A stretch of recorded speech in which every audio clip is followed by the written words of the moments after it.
I want to start this video off by thanking everyone who liked and shared and commented on my previous theory video. It's only because of you people that this video is even being made, that one-off video will now become a series. It's a big deal for me that people actually seem to enjoy something that I'm apparently good at and that I enjoy doing. So again, thank you very, very much. And please continue to comment and share on this new video as well. Anyway, whether I plan on this being a series originally or not, the statement I made in the first video still holds true. This show has a lot of different jumping off points for discussion and theorizing. So even before I decided to continue the series, I had plenty of ideas for a second installment. There were two really prevalent ones, the first of which was a jump off of my first theory video, which I really didn't want to do yet. The second was an entirely unrelated theory, one that I knew had been floating around for a while, but that I wanted to have my own say in. Then I happened upon a video by another YouTuber named Gypsyn Tipson, if I'm pronouncing that correctly, who made pretty much exactly the same video on the subject that I had planned to make. I will link to it in the description below.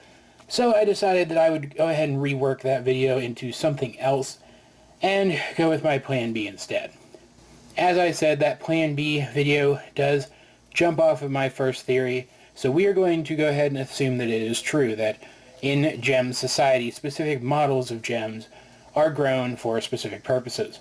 The first video focused on Pearl and how pearls are likely the workers, pilots, servants, mechanics, the all-around doers of the grunt work, and it didn't really focus on anyone else. There was a little bit of garnet sprinkled in there and a little bit of peridot, but it mostly focused on Pearl. With that being said, what roles would, say, Amethyst fill, or Ruby and Sapphire?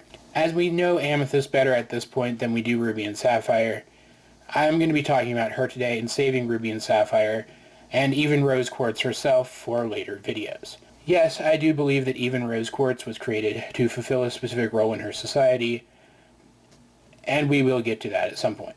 Also, please be aware that this video is more akin to rampant speculation than a coherent theory, so it may not flow quite as well as the first one did. It primarily hinges on a belief that I have that Amethyst was meant to be a warrior, much like Jasper. I know this theory exists, that I'm not the only one to think of it. In fact, I got several comments about it in the comment section of my first video. Regardless of any of that, here's why I believe this is true. Firstly, despite being shorter than Jasper, and pretty significantly so, Amethyst and Jasper have several similarities in terms of their body type. They have bulky proportions. Amethyst is the most adept at shapeshifting, a useful ability for a warrior. In fact, she has been seen shapeshifting to increase her strength in battle. Amethyst is also seen doing combo attacks with Garnet, implying that she is the next strongest and most durable after Garnet herself. Amethyst's weapon has huge amounts of utility, acting as a close weapon, a medium weapon, a cutting weapon, and a thrown weapon. It can pretty much do it all. Finally, though, the best evidence, I think, comes from, of course, episodes 48 and 49. In episode 48, Jasper calls Amethyst an overcooked runt. This implies that she was supposed to be different, perhaps much larger, but that she stayed in the ground too long at kindergarten when she was being grown.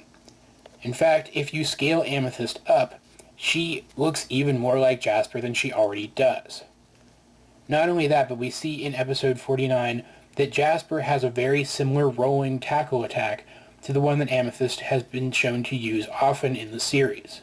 And this is only scratching the surface. Needless to say, I will be expanding on some of the ideas in this video later on, talking about things such as the nature of the kindergarten and the timeline of the rebellion.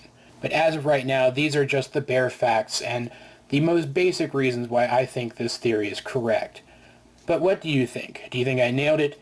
Do you think Amethyst was grown for an entirely different purpose? Do you disagree with the entire concept of social roles for the gems entirely? Let me know, but either way, please like, share, and subscribe. This has been Awesome John 22, and I will talk to you guys later.